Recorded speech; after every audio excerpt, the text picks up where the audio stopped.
Hello and welcome to S1ap on Location, where today we visit the happiest place on Earth and one of the most ambitious speedway projects of the late 20th century, Walt Disney World Speedway. The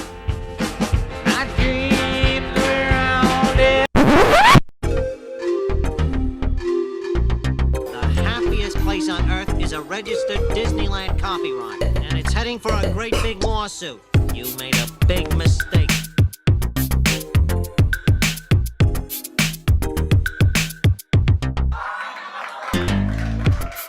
Hey, I'm out here at what was Walt Disney World Speedway. Right out there used to be Turn 1, and the truck series for NASCAR came out here twice, but this racetrack has a special importance to IndyCar. When the IndyCar USAC split happened, the IndyCar kart split happened in 1996, IndyCar held its very first race here in January. Racetrack was right here, had this big long front straightaway, and it was in this weird tri-oval configuration where it had three distinct turns. All of them had different banking and everything, and really there's not much left of the track because there wasn't a whole lot here. The racetrack was actually built as a 100% temporary circuit. The grandstands, the garage area, concessions, restrooms, everything was temporary. So the idea was, out of peak season, NASCAR and IndyCar would come here, usually in January to kick off the new year. They'd come down here and put on a race, and then when peak season started to gear up in spring, summer, through Labor Day and into Christmas and New Year's, they could take down everything and still have all this huge parking lot to work with. The track was built for just $6 million. It's basically nothing when you compare that to the cost of most tracks today. I mean, North Wilkesboro, by all estimates, goes from anywhere between $8 million and $12 million today. So the track was built absurdly cheap, and it was designed by Kevin Forbes, who is the chief engineer over at IMS, Indy Motor Speedway. It's kind of a joint venture between Walt Disney World and IMS. They wanted to build a racetrack in a big market, just build up a lot of hype behind it, and Walt Disney World provided the area right here between two existing roads. They provided this area, and they said, work with that, do what you can with it. And so that's why they built it in this weird sort of tri-oval configuration, basically so they didn't have to worry about rerouting roads and all of that, and that kept the cost down absurdly low. All right, so they broke ground in June of 1995, and by November of that same year, it was done. By January, they held the very first race here. The completion date and the first testing that was done in December and January was pretty close together by design. This is kind of, I wouldn't really say slapdash put together, but it was designed to be done very quickly, very cheaply, and everything seemed to be going well for them. In 1996, the IndyCar race, it was kind of a snooze fest. I believe there were something like 6 lead changes. It was a 200 lap event, 200 miles. And it was IRL's first race, and it was kind of forgettable, but they still brought in about 51,000 people here on all the temporary grandstands, and Walt Disney World and the Indy Racing League, they made bank on this project for the first few years. After that, they were having to spend so much money having to bring in new grandstands and basically rebuild the track every single year that any money that they could have made was just getting sunk into that. And fewer people kept showing up to the races. It would be 45,000, 40,000. I think it was somewhere in the mid-30s on the very last race here in 2000. There were plans to put an IndyCar race out here for the 2001 season, but they ran into a bunch of problems. The Super Bowl that year was in February, like it normally is, but it was in Tampa Bay.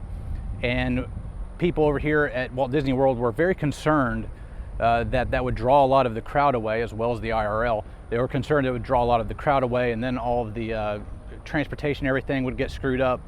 So they decided, well, what about Labor Day? Disney World said, no way, that's peak season. You're going to take up like half our parking lot. There were already massive problems with transportation, people just trying to get to the Speedway, because when they were having the races in January, they basically had to divert out all the traffic that would normally be parked here to go into Walt Disney World, and they were telling them to go clear to the other side of the park and ride the monorail into what would be the main entrance over here. and people weren't happy about that. And so it was a massive headache, not just for the IRL, but with scheduling, with Disney World and everything. They weren't happy about it, nobody was happy about it, and plans fell through. The NASCAR Truck Series raced out here twice in 1997 and 1998. Joe Ruttman won the first race. Ron Hornaday Jr. won the second race in 1998 en route to his championship that year. But the NASCAR Series, they weren't too thrilled about this racetrack. It was bringing in fewer people from the 97 race into the 98 race. They were pretty good races by all accounts. But there was some concern from the NASCAR side of things. It was kind of taking some of the thunder away from speed weeks. And they were worried about people seeing NASCAR races in January and being confused and wondering where the Daytona 500 was. So they ended up just stopped coming out here, and they just let this be IndyCar's thing. Also, they had to deal with the same sort of scheduling issues, transportation issues, and all of that. Eventually, the opener for the Truck Series in 2000 became Daytona, just like all the other series, and it's basically remained there ever since.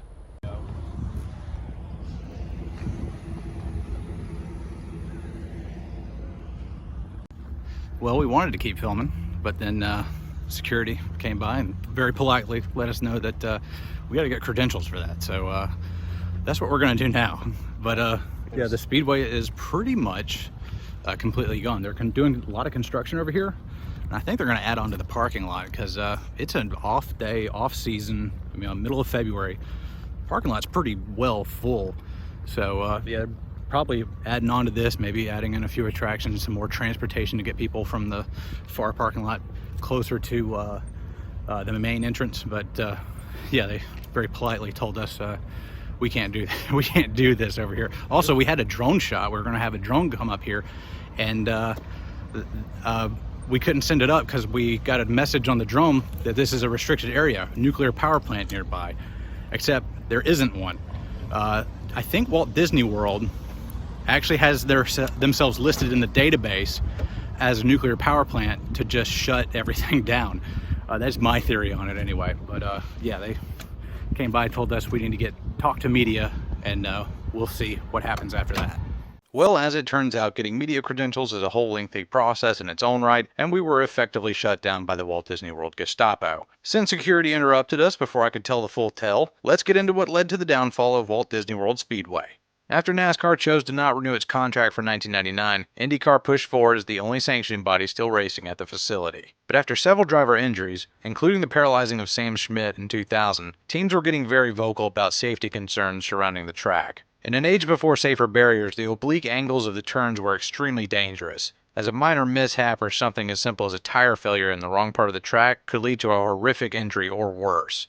What did the track in was that scheduling conflict with Super Bowl 35 held in Tampa Bay, Florida on January 28, 2001. No compromise could be worked out, and IndyCar never came back after the 2000 season, and neither did anybody else. The track did see new life as a driving school course for the Richard Petty driving experience, the exotic driving experience, and many others. While most used the IndyCar and NASCAR oval layout, the exotic school used a reverse slalom course, and that would end up being the final nail in the coffin for the Speedway. The course they favored used the infield for a series of S's and then went onto the back straight in a clockwise configuration. Normally this wouldn't be that big of a deal, but there was an access road opening back there that left an unprotected wall just jutting out. On April 12, 2015, exotic racing instructor Gary Terry was riding in the passenger seat of a Lamborghini Gallardo Superleggera when the student driver lost control of the car and slammed into the access road wall passenger side first, killing Terry instantly. Allegedly, his final words were as he slid towards the wall, quote, "I told them this would happen."